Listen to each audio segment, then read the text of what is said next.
সামগ্ৰীত বিজেপিৰ ভেটি আটাইতকৈ শক্তিশালী অৱস্থাত আছে। 2026ত সামগ্ৰী সমষ্টিৰ পৰা পুনৰ এজন বিজেপিৰ বিধায়ক নিৰ্বাচিত কৰিবলৈ সক্ষম হ'ব।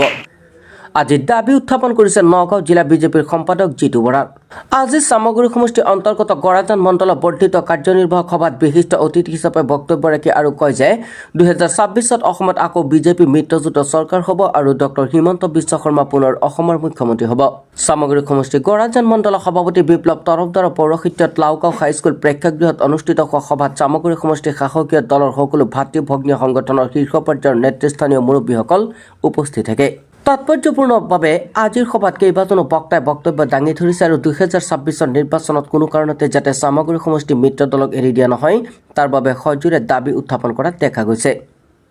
ভাৰতীয় জনতা পাৰ্টীৰ নিৰ্দেশক্ৰমে নগাঁও জিলাৰ ভাৰতীয় জনতা পাৰ্টীৰ বৰ্ধিত কাৰ্যনিৰ্বাহক সভাখন অনুষ্ঠিত হৈছিল আৰু তাতে সিদ্ধান্ত লোৱা হৈছিল যে প্ৰতিটো মণ্ডলতে আমি বৰ্ধিত কাৰ্যনিৰ্বাহক সভা অনুষ্ঠিত কৰিম।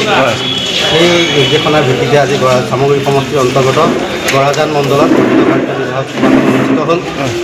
মণ্ডল বিষয়ববীয়াসকল, বিভিন্ন মৰ্চাৰ সভাপতি, সাধাৰণ সম্পাদককে প্ৰমুখ কৰি পঞ্চায়তৰ প্ৰতিনিধিসকল, গোটৰ সভাপতি, শক্তি কেন্দ্ৰৰ প্ৰমুখসকল গোটেইসকলৰ উপস্থিতিত এখন সফল কাৰ্যনিৰ্বাহক সভা অনুষ্ঠিত। আৰু আপোনালোকৰ যিটো গম পাইছোঁ আপোনালোকৰ এইবাৰ অগপ বিচাৰিছে, এই ক্ষেত্ৰত যদি আপোনালোকৰ বুজাবুজি হয় বা অগপ এৰি দিয়ে আপোনাৰ বিজেপিখিনি কি কয়? চাওক, আমাৰ অসম গণ পৰিষদ আৰু ভাৰতীয় জনতা পাৰ্টীৰ মিত্ৰজোঁটৰ চৰকাৰ চলি আছে। তেখেতসকলৰ অধিকাৰ আছে টিকেট প্ৰাৰ্থিত্ব বিচৰাটো, আৰু আমাৰো আছে। আমাৰ যিখিনি মনৰ কথা সেইখিনি আমাৰ উচ্চতম কৰ্তৃপক্ষ ভাৰতীয় জনতা পাৰ্টীৰ মাননীয় ৰাজ্যিক সভাপতি দিলীপ শইকীয়া ডাঙৰীয়া, অসমৰ জনপ্ৰিয় মুখ্যমন্ত্ৰী হিমন্ত বিশ্ব শৰ্মা ডাঙৰীয়াক নগাঁও জিলা ভাৰতীয় জনতা পাৰ্টীৰ তৰফৰ পৰা আমি অনুৰোধ জনাম, মনৰ কথাখিনি ক'ম আৰু সিদ্ধান্ত ভাৰতীয় জনতা পাৰ্টীৰ ঊৰ্ধ্বতম কৰ্তৃপক্ষ মাননীয় মুখ্যমন্ত্ৰী হিমন্ত বিশ্ব শৰ্মা ডাঙৰীয়া আৰু দিলীপ শইকীয়া ডাঙৰীয়াৰ ওপৰত।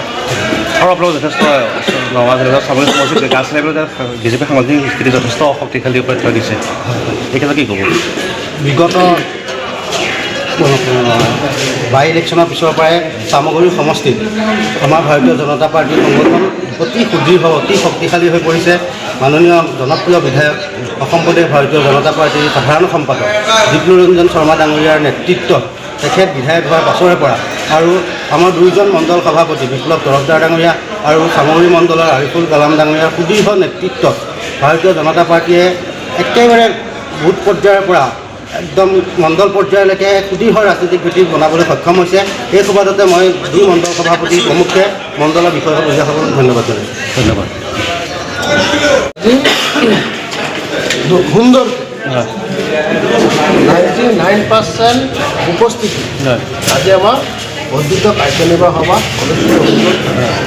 আমাৰ গোটৰ সভাপতিৰ পৰা আৰম্ভ কৰে শক্তি কেন্দ্ৰ প্ৰমুখ, মৰ্চাৰ সভাপতি সম্পাদকে আৰম্ভ কৰে মণ্ডল বিষয়ববীয়াসকল সদস্যসকল, আমাৰ আৰ্থিক সেলৰ কাৰ্যকৰ্তা, ছ'চিয়েল মিডিয়াৰ কাৰ্যকৰ্তাসকলৰ উপস্থিতি আজি সুন্দৰকৈ আজি বৰ্ধিত কাৰ্যনিৰ্বাহক সভা অনুষ্ঠিত হৈ গ'ল।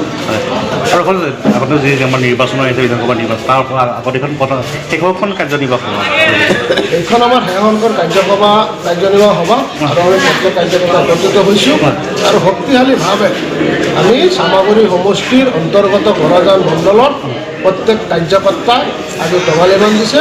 26ৰ যিটো বিধানসভা নিৰ্বাচন আহি আছে, এই নিৰ্বাচনত আমি ভাৰতীয় জনতা পাৰ্টীৰ এজন বিধায়ক আমি জিকাই মুখ্যমন্ত্ৰী ডাঙৰীয়াক আমি উপহাৰ দিব বুলি আজি প্ৰত্যেক কাৰ্যকৰ্তাই আমি শপত লৈছোঁ। আৰু আপোনালোকৰ পঞ্চায়তকেইটা নিৰ্বাচনৰ সময়ত চবেই মিটিঙত বিজেপিৰ সভাত মানুহবিলাক যায়, কিন্তু সেই মুহূৰ্তত কিন্তু আপোনালোকৰ বিভিন্ন পঞ্চায়ত আপোনালোকৰ অন্তৰ্গত যিবিলাক পঞ্চায়ত কিন্তু ভোট লাভ কৰি কংগ্ৰেছক মাৰে, সেনেকুৱা কি ক'ব? সেই পৰিৱেশটো এটা সময়ত আছিল, এটা সময়ত আছিল, যিটো সময়ত সংখ্যালঘু কংগ্ৰেছৰ প্ৰতাৰণা বুজি পোৱা নাছিল আৰু আজি সংখ্যালঘু ৰাইজে কংগ্ৰেছৰ প্ৰতাৰণা বুজি পাইছে, বিকুপনা কংগ্ৰেছে বুজি পাইছে, বুজি পাই আজি স্বতঃস্ফূৰ্তভাৱে সংখ্যালঘু ৰাইজ আজি ভাৰতীয় জনতা পাৰ্টীৰ পক্ষত ওলাই আহিছে।